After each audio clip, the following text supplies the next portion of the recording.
Bonjour à tout le monde. Aujourd'hui, je vais vous montrer comment on peut héberger une application Laravel sur un serveur Windows.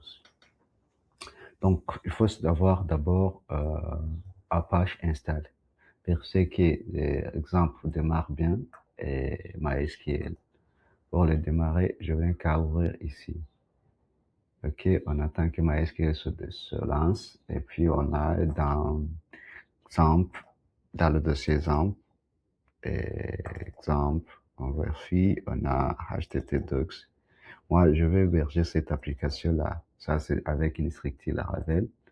Je peux l'ouvrir donc dans ma Visual Studio Code.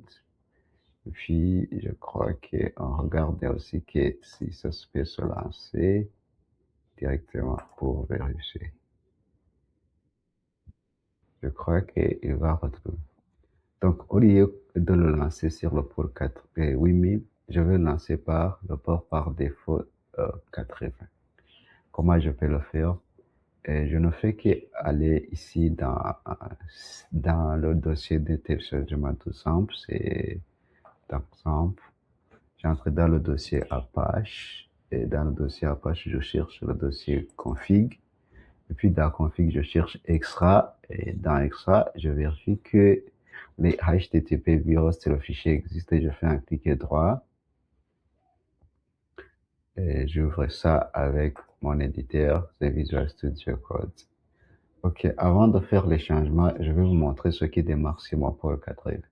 Sur mon port 80, j'ai 80, j'ai exemple. Donc, je vais dire, c'est lui qui va contacter mon serveur. Au lieu que le port 80 lui renvoie le dashboard, il va lui lancer mon application se trouve ici. Donc, l'application Laravel se trouve ici. Comment on peut le faire? Et on va venir ici. On descend en bas, il y a les fichiers de configuration ici. Je vais faire une copie. Je vais, après avoir fait une copie, je fais coller ici. Je vais décommenter ça en effaçant les dièses. Ici, les dièses. Si je vais dire le document route qu'on va servir, c'est laquelle? C'est juste, je vais chercher où se trouve mon projet, c'est ici. Je l'ai mis dans C, exemple, j'ai toujours dans HTTP Docs, c'est ici dans API.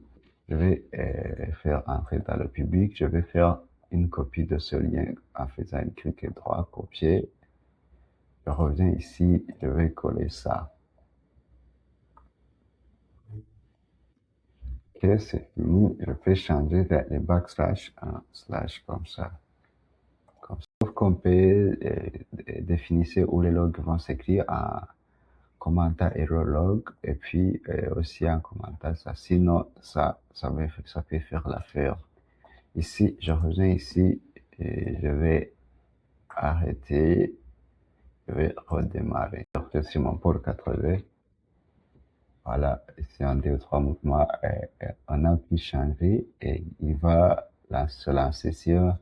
On va avoir le même application qui tourne sur le port 80. On va aussi l'avoir sur le port 80. S'il y a une petite erreur, c'est parce que MySQL n'a pas encore démarré. Je redémarre ma...